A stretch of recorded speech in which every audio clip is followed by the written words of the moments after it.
グータラズです。今日はね、来ました。みんな大好きロレックスのコピーシリーズ。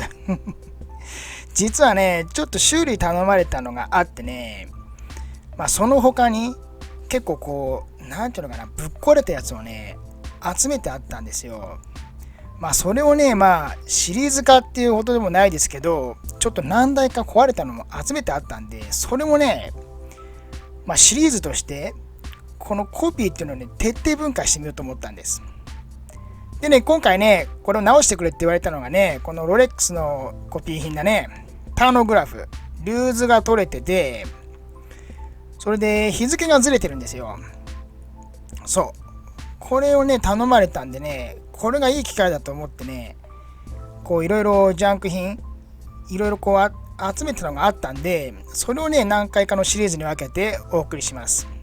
今回はね、このターノグラフ、これからやってみましょう。そう、まずはね、ベルトを外し、開ける準備をします。リューズがね、取れてるってことは、中に多分巻き芯が残ってると思うんですよ。そう、コピーって治んのかやったと思ってさ、これもね、後々判明します。いろんな本当に、ちょっと奥深い時計業界のシステムっていうのかな、そういうのがね、判明するのでね、ちょっと見てみてください。そう、ロレックス専用のオープナー、3回目の登場ですね。これがね、毎回なぜかしらぴったりなんですよ。この理由もね、判明するんです。いや、面白い。時計業界の、面白いなぁと思ってます。そう、裏蓋にはね、しっかりロレックスの刻印がされてます。見てください。ほら。ここまでね、するんだよ。スーパーコピーって。すげえよね。相変わらずすごいです。でもね、コピー品がコピー品ではないような気もしてきてるんですよ。なんていうのかな。よくよくこういったこの時計業界のシステムっていうのがね、これを分解した時に勉強してみたんですよね。それもね、後々出てきますんで、ちょっとまた見てみましょう。そう。そしてね、拡大してみます。ムーブメントはエタ。よく出てくるエタですよ。このエタがね、勉強しました。勉強したんでね、勉強した結果はね、後に出てきます。エタの2836っていうムーブメントです。これが使われてるんですよね。でよくこのね、スーパーコピーにエタっていうのが出てくるんだよね。これ不思議だったんですけどね。詳しい人はきっともう分かってるんでしょうけどね。初めて知りました。いいです。巻き芯取りましょう。そう、押し取りを押しながらほじくるとね、出てきました。ほら、ちょうどね、リューズの穴から見えますか？ほら、ちょこちょこっと出てくるでしょ？あれがね、壊れてたんです。抜けてたっていうより、壊れてたんですよね、リューズ自体が。ほら、出てきました。巻き芯だけは、なんていうのかな、リューズにつけれるんですよね。で、ほら、リューズの頭がもうバカになっちゃってて、何回ねじ込んでもね、すぐ取れる。もうバカになっちゃってね、もう締め込むことができないんですよ。そう。折れてるわけじゃなくて抜けてくるのでね、これ、もうダメだなと思ってたんです。でこんなん偽物だから治んのかやと思って、パーツとかあんのって思ってたんですけどね、これがね、意外や意外結構あるんですよ。そのね、模様もまた後に出てきますんで。そう、ねじ込んでもねじ込んでも抜けてくるからね。しかもね、バネになってるんですよ。わかります？時計にしっかりロックするためにねじ込むじゃないですか。あの部分がね、ネジじゃないや、バネなんでね、そこもなんていうのかな。別にアルオンアルファで固めてもダメなんですよね。そう、さっき出てきたエタ。メーカーはエタです。エタの2836。で、毎回エタって出てくるから何ぞやと思って調べてみたんです。そしたらね、そう、業界最大手のムーブメントメーカーだそうです。90年代はね、90% が使ってたそうです。見てください。この使ってたブランドの量。こんだけのメーカーが使ってたんです。そうなんですよ。俺もね、この名だたるメーカー、数点持ってるんですけどね、ショックだったな。軽くショックです。そう、ちなみにロレックスはね、自社のムーブメントです。だから、ね、ロレックスにエタって走ったらこれ完全に偽物なんですよ。でもまあエタが悪いわけじゃなくて安定感のあるムーブメントだそうです。だからまあそんなにね大量生産だから希少性が薄れるってだけなんですよね。だからねほとんどのそのメーカーが使ってたっていう話なんです。使ってるっていう話なんです。今もねそうらしいです。エタものすごい最大手だそうです。それをね使ってるブランドね結構あります。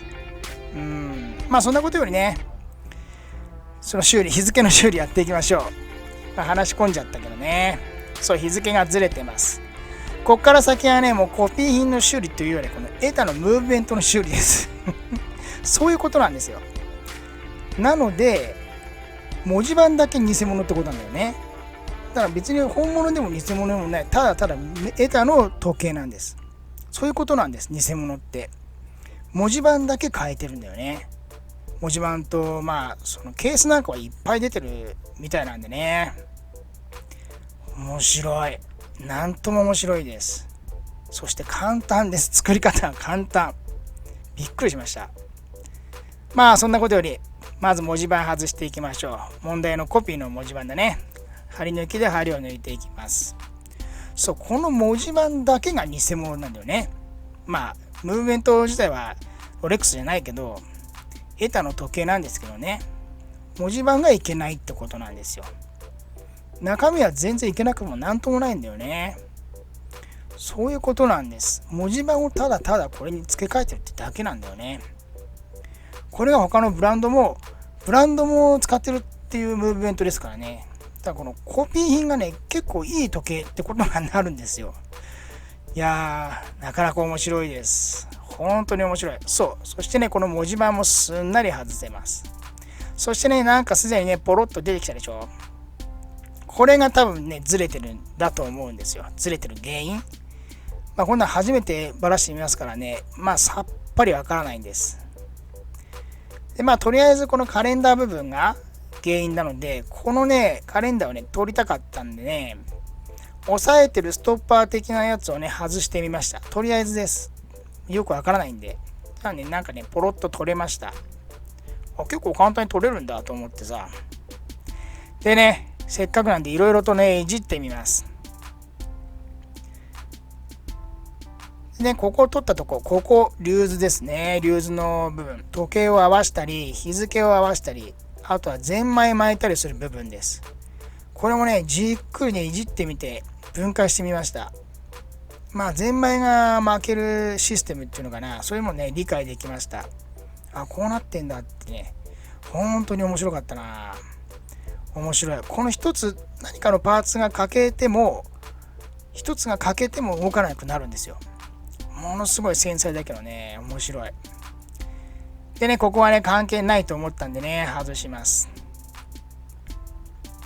でねほら全く分かんなかったんで実はもう一台あったんですよ。それはね次回登場するんですけど2回目のねシリーズに登場するんですけどねそれを分解してみて分かったんです。外れたパーツどこにあったのかっていうのがね。そのマニュアルとかやっぱりないとね難しいね。でも1回バラしたんでね何回もバラしたな。これ動画では1回ですけどね何回もやってますからもうね結構ね分かりました。システムと歯車の位置と意外とね簡単です。必死に組んだけどね慣れるとね本当に意外と簡単でした。本当に。そして楽しい。すごく楽しかったな。でね問題のズレ偽物の文字盤つけてみます。これでねズレてるかずれてないか判明しますんでね。この文字盤もこれに合った文字盤っていうのがあるだけなんですよ。なので文字盤もねすごい種類がいっぱいあるらしいです。柄がねいっぱいあるんだって。でこれもね調べたんでねそのね解説もね最後していきます。とりあえず今はね日付の合わせやっていきましょう。このストッパーここにねなんていうのかなこの文字盤から出てる棒があってそれを止めているだけなんですよ。これね次の回でまた出てきますから次の回でねまた見てください詳しいことは。これを止めてね、で今回は日付の修理なんでね、日付がほらきちっと合いましたね。一回ね組み直すと綺麗に戻りました。本当に素直に戻ります。機械式の時計って素直に戻ります。であとはね、デイジャスト機能するかどうか確認してみましょう。どれぐらい動けばいいか分かんなかったんでね、とりあえず自信だけねつけてね動かしてみます。ほらデイジャストも機能してますね。これでね日付のズレはね治ったっぽいです。あとはね針を乗っけていきましょう。今回、このタノグラフの偽物の修理だったんですけど、実際問題いけないのは、コピー品っていけないのはこの文字盤だけであって、中身のムーブメントはエタ製です。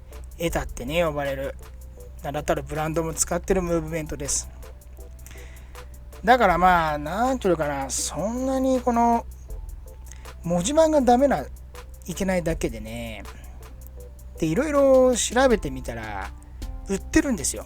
これまた文字盤とやらがいっぱい売ってる。ロレックスって入ってるのは売ってないけどね、エタのムーブメントに合う文字盤っていうのがねいっぱいあるんですよ。なのでね、次回はそれもちょっと含めてやってみようと思って。このさ押し棒っていうの、これね安いの買ったらね先っぽすぐ取れんのダメだあれ。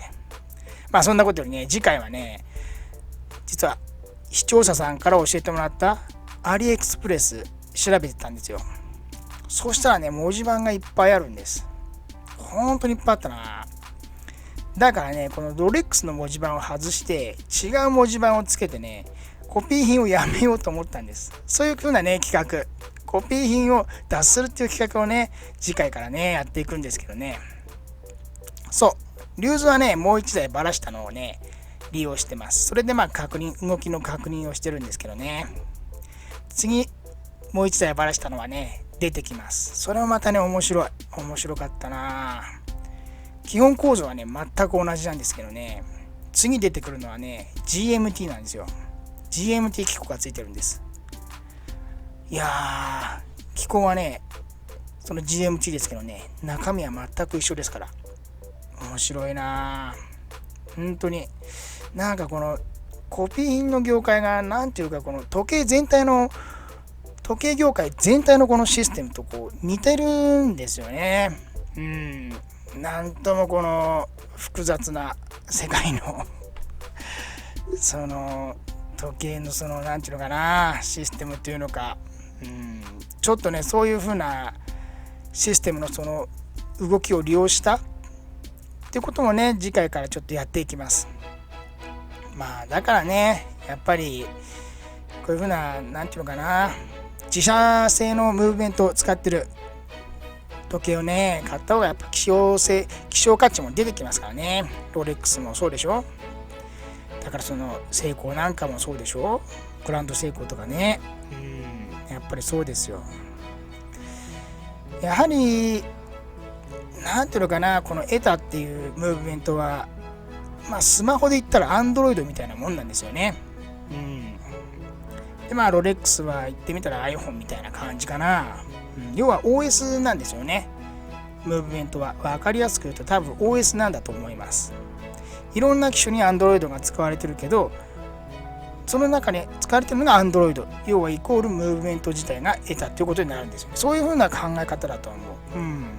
きっとな、勝手に解釈したけどさ次回はねそういうこともね含めてちょっともう一台の方もねちょっとやっていきますんで、次もねちょっとねこの偽物シリーズ、コピー品シリーズをねちょっと徹底的にシステム全体も考えて、時計業界のことも考えながら徹底的に分解していこうと思ってますんでね。そうやって話してるうちにね完成しました。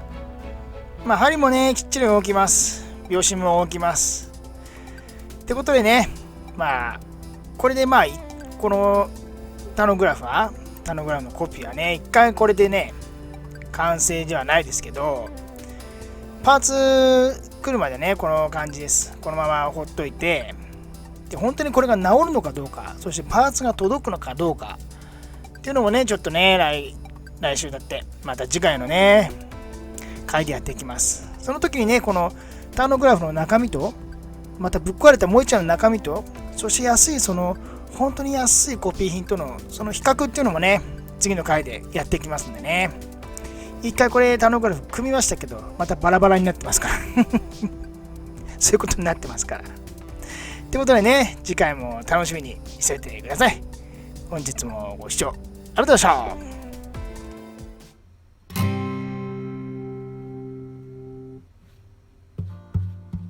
こっち